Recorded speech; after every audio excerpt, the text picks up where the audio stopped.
Chapter 1. Minneapolis. Veronica Austin stood in line behind a tall woman with long black hair, her blonde roots clearly visible in the streetlight brightening the corner. A circular tribal tattoo of jagged black lines decorated the base of the woman's neck between her broad shoulders. Dad never liked tattoos. He didn't like the idea of Veronica returning to Minneapolis after 20 years either, but that didn't stop her. A huge neon sign hanging above the entrance glared dark sepulchre, with the L blinking in rapid succession. Black paint peeled from the brick walls, now discolored from years of treacherous Minnesota winters. Posters of upcoming concerts and events lined the wall. Veronica wasn't interested. At a glance, you'd mistake the building for an old factory, but she knew better. She'd been told that the building housed secrets, dark secrets, and she planned to discover each one. This was the starting point in the search for her mother. She cleared her throat, and the woman glanced back, giving her a half smile. Instead of real eyebrows, the woman had drawn severe black swaths with an eyeliner pencil, and she'd colored her lipstick line above her upper lip, giving her mouth a full yet abstract look. Two bouncers stood at the front entrance dressed in black t-shirts with security printed in white letters. Veronica handed the taller bouncer her California driver's license and waited while he studied it under the glare of his bright flashlight. She sucked in her breath and prepared herself for questions about why she'd come and what she wanted with Dark Sepulchre. Instead, the bouncer flicked the license back to her and motioned for her to enter. She slid a 5 under the steel bars of the cashier's window, who snapped up the bill without a glance as she bobbed her head to the beat from her earphones. Veronica thought she recognized the chorus of "Devil Went Down to Georgia" by Charlie Daniels' Escape from the girl's earphones, but it drowned under the bass coming from behind a thick, dark curtain blocking the venue's entrance. She stepped forward, sucked in another deep breath, and pulled the curtain back. She wondered how her mother felt, walking into this same mysterious environment nearly 20 years ago. The question repeated in her head like a broken record. She needed an answer. No one in her father's bastardized organization, the Brotherhood, had the balls to question her mother's disappearance. No one except for Veronica. Her father buried all photographs and mementos of her mother, and he sent her to San Diego to live under the care of the Brotherhood. His actions had since festered inside her wounded heart. He'd sold family heirlooms, pawned his wedding ring. He'd destroyed family pictures, the frozen moments that captured family outings, picnics, and celebrations. She'd become a threat to her father, who now had the title President of the Midwest Division. The Brotherhood had split America into 3 divisions long ago, with each division answering to the headmaster, the overall leader of the organization. During the time of her mother's disappearance, her father held the title of Region Leader, a step below president, and his duties included handing out orders to the researchers under his control, one being his own wife. The group was known throughout the Deamhan world as humans who watched but never interfered. But something happened during the time of her mother's disappearance. Somehow, they crossed the line. The president of the Midwest Division was killed, and the chapter disbanded shortly after. Veronica had no clue what she might encounter in Dark Sepulchre. As she pulled back the heavy curtain, her eyes jumped frantically back and forth as they tried to adjust to the darkness. Life-sized macrame figures hung from the ceiling. White smoke spewed from fog machines and drifted ghost-like toward the crowded dance floor. Writhing bodies moved in trance-like motion to throbbing music blasting from massive speakers surrounding the floor. She felt an unexplainable euphoric vibe circling the club with the fog. It enthralled her. This wasn't the scary Dark Sepulchre from the story told to children at bedtime to frighten them from misbehaving. If you act up, the scary demon will get you. No, this is Party Central. Or so she thought. She focused her stare on a small stage standing erect to her left. A wooden beam hung horizontally above the stage with a woman tied fast to the beam. Though mesmerized, she moved on, passing a row of silver-tinted booths next to the wall. A group of boys and girls, none appearing older than 18, huddled in the corner booth talking over a small lit candle in the middle of the table. They laughed aloud, shouting over one another until their voices jumbled together. The music changed to a faster rhythm and they fled the booth, pushing past her in their rush to reach the dance floor. Much to her relief, everyone looked human. None of the clubbers possessed traits of the demon, the sharp fangs, the dark, hollow eyes. She'd expected them to ooze from the woodwork, romping around like drug addicts looking for their next high. The speakers pulsed with beats of industrial music. She felt the bass thumping and vibrating each inch of her body.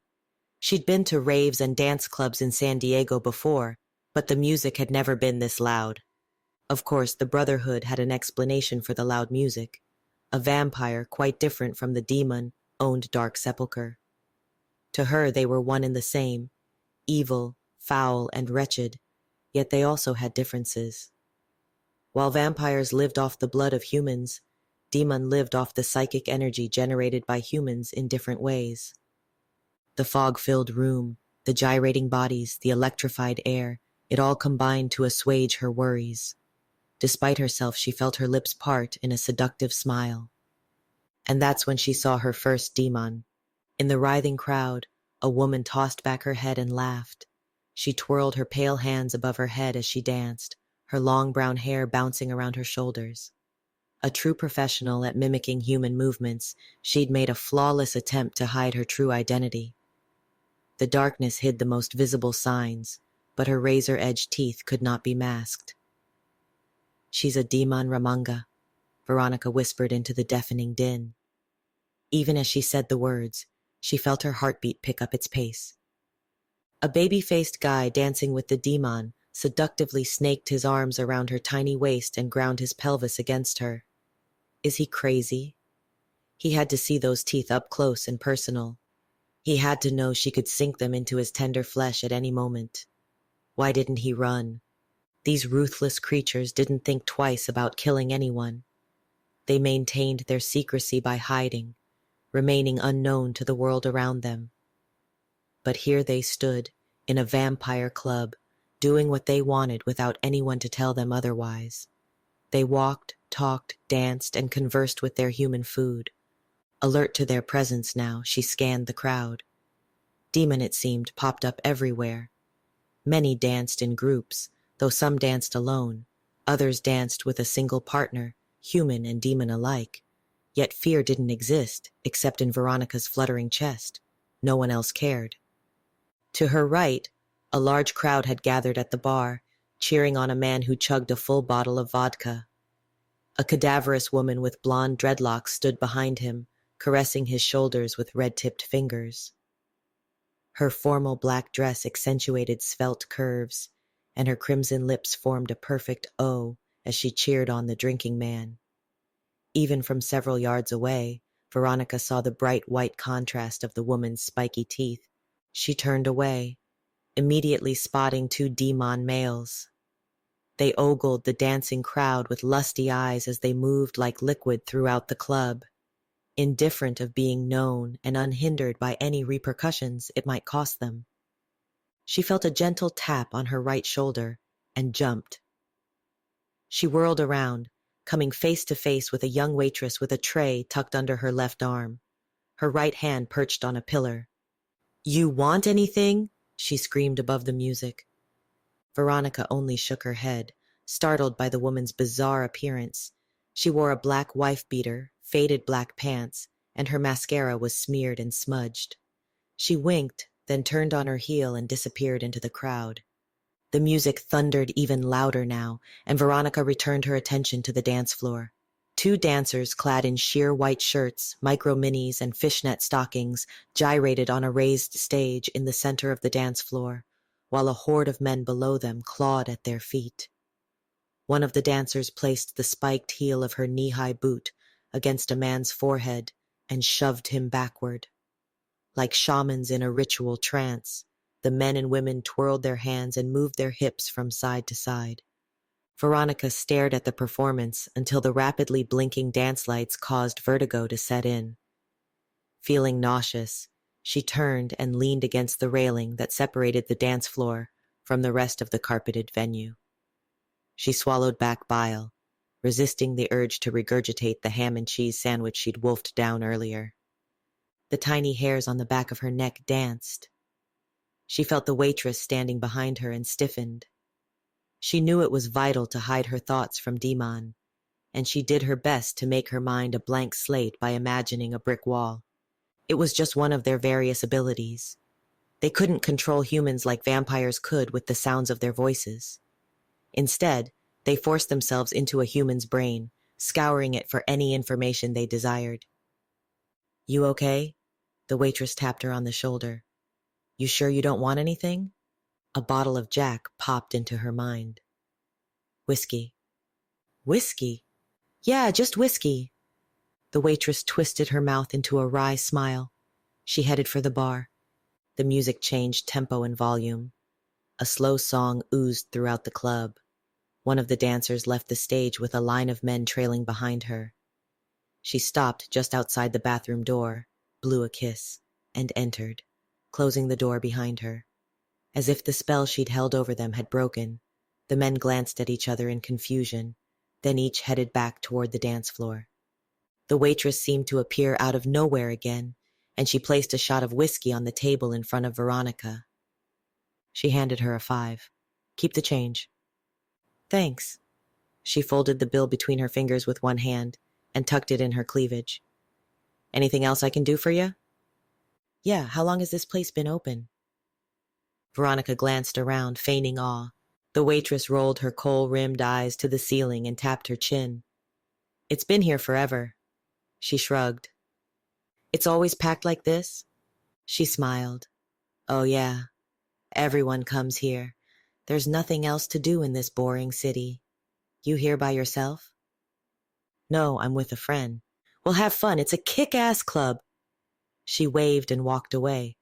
Veronica tossed back the whiskey and gagged as it stung the back of her throat. The volume of the music increased again, and the crowd's jollity changed with it. They cheered, pumping their hands at the DJ booth in unison. The DJ whistled into his microphone in response. She finished the rest of her whiskey, sipping slower this time as she scanned the crowd. Her stomach gurgled a complaint against the harsh liquor. She sought the bathroom door again and noticed a crowd of women pushing in. Better go get in line.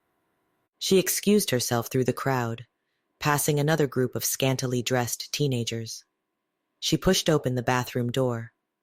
A group of women stood in various poses in front of the cracked and broken mirrors near the far wall.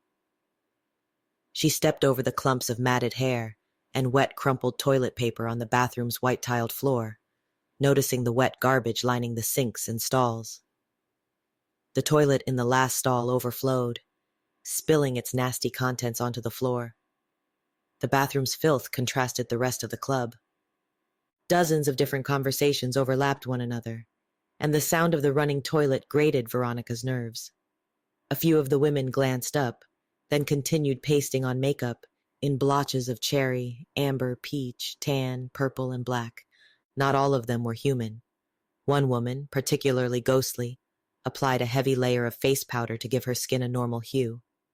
She painted her eyes, lips, and cheeks to eliminate her demon markings. Veronica saw the dancer, now standing in front of the mirror brushing her hair. She chatted freely with the demon woman, giving her tips on what kind of makeup appealed to men. A chill snaked up her spine. The dancer shoved her hand into her red backpack and pulled out more cosmetics to add to the many bottles and tubes littering the sink. She approached the sinks, her steps tentative. The dancer watched her silent approach in the mirror.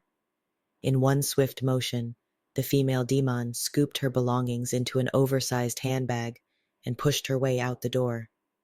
The other women followed, leaving her and the dancer alone. Veronica adjusted the water temperature to cool and prepared to splash her face. "You have to wait a minute," the dancer said. Veronica jerked her hands from the milky water gushing from the faucet. In a moment, the water ran clear. "Thanks. I nearly put that on my face." She noticed a healing scar above the dancer's collarbone, slightly discolored. A scab wound extended from the middle of her back down to her cleavage, stitched together with dried blood. Healed bite marks covered her neck. The Brotherhood called them minions, humans who spied and reported to their demon owners the details of who, what, when, and where. They vied to be sired by serving their masters well. "How did you get those?" she asked, pointing to the dancer's scars. The dancer glared. "That's really none of your business." Veronica dropped her head and murmured an apology. She snatched a paper towel and dried her hands. "Sometimes I don't think before I open my mouth." The dancer's shoulders relaxed and she returned to brushing her hair. "It's okay. You aren't the first person to ask." Veronica knew she wouldn't be the last either. The dancer turned to her again. "I've never seen you here before. You a first-timer?" "It's obvious, huh?" She appraised her own clothing in the mirror. Her faded black shirt revealed its age and tiny holes. Her blue jeans were ripped at the knees, but that was fashionable, right? She looked down, noticing the fraying cuffs and her scuffed shoes. Fashion had never been her thing. The dancer coughed a laugh. "No, not really. Anything goes at Dark Sepulchre." She struck a pose in the mirror, pursed her fire engine red lips, and blew herself a kiss. "See ya, toots." As she strutted out the door, swinging her tote behind her, 2 women rushed in, nearly knocking the dancer down, but she never spoke up nor broke stride. The 2 shoved into the nearest bathroom stall together, slamming the stall door behind them. "What the hell?" A loud bang echoed from the stall, rattling the adjoining booths in a domino effect. Following loud and furtive whispers, a leg covered in bruises and welts jutted from under the door. As she tiptoed to the exit, the stall door flew open and slammed to the wall. A tall, dark-skinned woman stood up, straightening her black leather miniskirt. Her eyes bored into Veronica's. "Your scent is intoxicating." She curled her upper lip into a snarl and jerked her thumb toward the other woman. "Better than this whore." She cocked her head back, closed her eyes, and sniffed the air again. "You're a virgin," she cooed, "untainted." When she smiled again, Veronica noticed the blood on her lower fangs. She took a step back toward the door, her hand hidden behind her, frantically searching the air for the knob.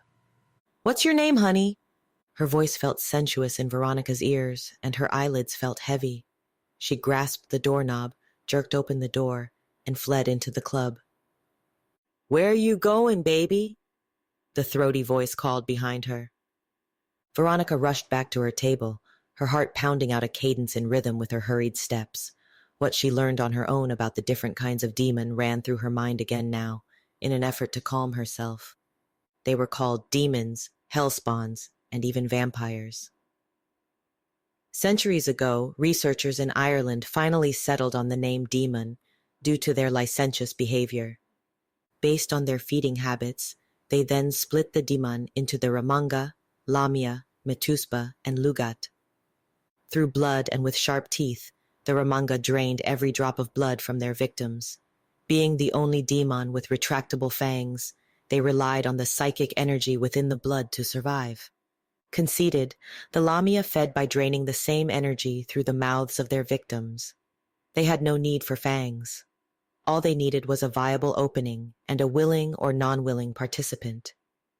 Metuspa, the quiet of all the demon, fed off the psychic energy contained in their victims' auras.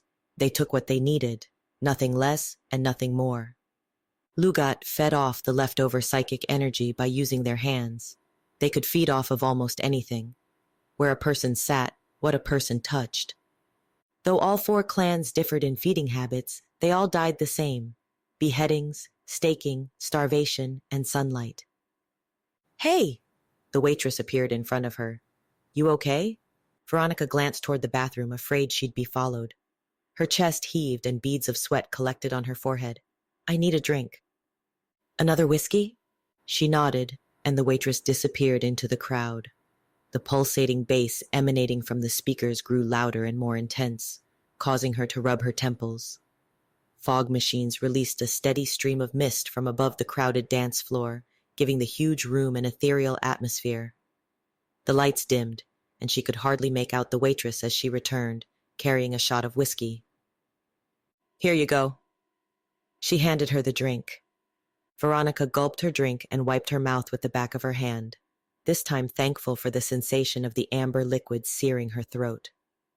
She preferred vodka, but at this moment, any liquid running down her gullet was good enough. You want another one?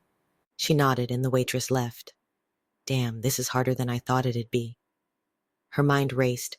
Hide your thoughts, don't show fear, stick to the plan. She felt a tingling sensation deep in her forehead. In seconds, it had increased to the extent of a migraine. She looked up, squinting, the pain becoming more intense with each passing moment, and she knew. Someone's reading my thoughts. The waitress returned with 2 drinks. Thanks? She couldn't recall ordering 2 whiskeys, but she pulled out a $10 bill. It's already paid for. The waitress pointed to a man sitting at the opposite end of the bar, his long brown hair slicked back in a ponytail. He wore black jeans and a long black see-through shirt, revealing his six-pack. He stared back at her with deep brown eyes and smiled, his pale skin resembling a demon at its finest. She felt the pain in her forehead ebb and flow, subsiding a bit each time. She turned to the waitress, but she'd again disappeared. Muddled, she downed the whiskey and slammed the empty glass on the table in front of her. She shut her eyes and concentrated on emptying her mind. The pain diffused into a mild tingling.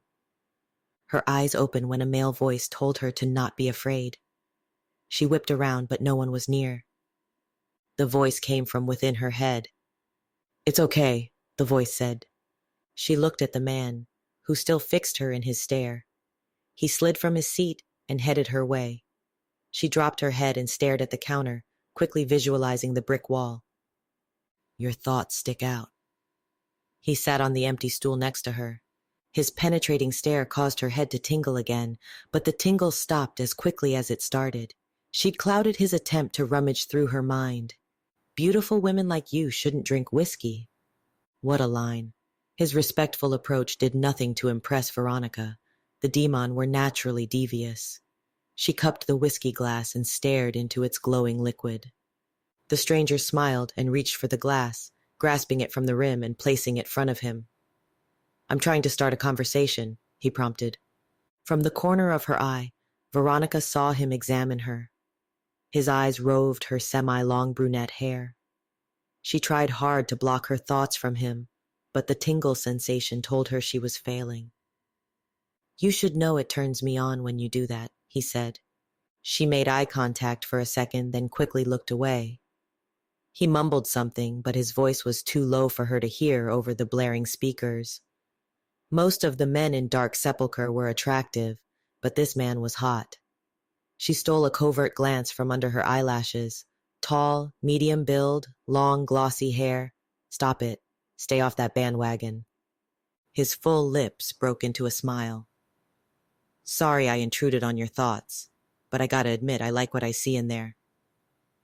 She felt heat rise in her chest, neck, and face. Busted. He offered his hand, another trick she wouldn't fall for. I'm Remy, and you are? She fixed her thoughts on her napkin, staring at the condensation ring left by the wet glass. Still, her mind wouldn't quiet. What demon type is he? Teeth aren't sharp and pointy. He's not a Ramanga. She stared again at her drink, wiping the droplets of water from the side of her glass. Am I scaring you? She shook her head and remained silent. Do you talk? Not to strangers. She immediately regretted her gutsy remark, knowing it would intrigue him further. Maybe you should. He traced the rim of the glass with a slender finger. You're new here. She studied the woodwork on the bar. Nervous? He'd read her like an open book. She felt a tiny tingle as he tried again to read her thoughts. Your thoughts. They come to me kind of like a movie, sometimes clear, other times fuzzy. He chuckled. Right now, they're crystal. Do you really find the bar's wood grain that intriguing? Veronica couldn't help but grin. Do you smell that? His voice dropped to a loud whisper. I smell a vampire. Remy's eyes fixated over her shoulder. The dark woman from the bathroom sashayed over and leaned against the bar. Veronica hardly recognized her. She now wore the professional attire of a businesswoman. grayish slacks, a red blouse, and a gray suit jacket. She'd styled her hair into a chic ponytail and glossed her lips in red. Remy and the woman locked eyes.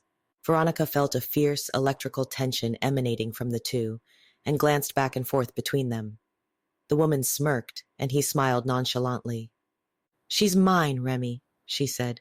"He said I can have her." He revealed his even, pearly teeth, his fingers still tracing the rim of the glass. Already tired of the other one? Unable to stand the crackling air between the two, Veronica slid from the stool. The woman placed her hands on her hips, blocking her escape with her elbow. Remy smiled. "Not every female who strolls into Dark Sepulchre belongs to you, Alexis." Veronica made a mental note of the vampire's name. "But this little catch is stirring up the attention." Her lips puckered. "Oh, that's it," he said. "You just want to be the first to take her." Veronica eased sideways. They were playing a game to see who would be the first to have her. Well, she wasn't going to be had by anyone. She decided to leave. "Excuse me." She slid past him with the intent to walk away. "But we haven't talked yet, researcher." He tapped his index finger on the counter. His comment stopped her in her tracks. "Researcher?" Alexis visibly cringed at the mention of the word. "Well then, you can have her." She snarled, her lip in distaste. "I don't like them. Their blood tastes funny." A cold chill blew up Veronica's spine.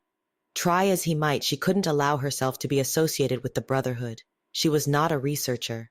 Her father made sure of that. He kept her away from it, shielding her just enough to tell her what she needed to know. "I'm not a researcher," she blurted. "Not like my father."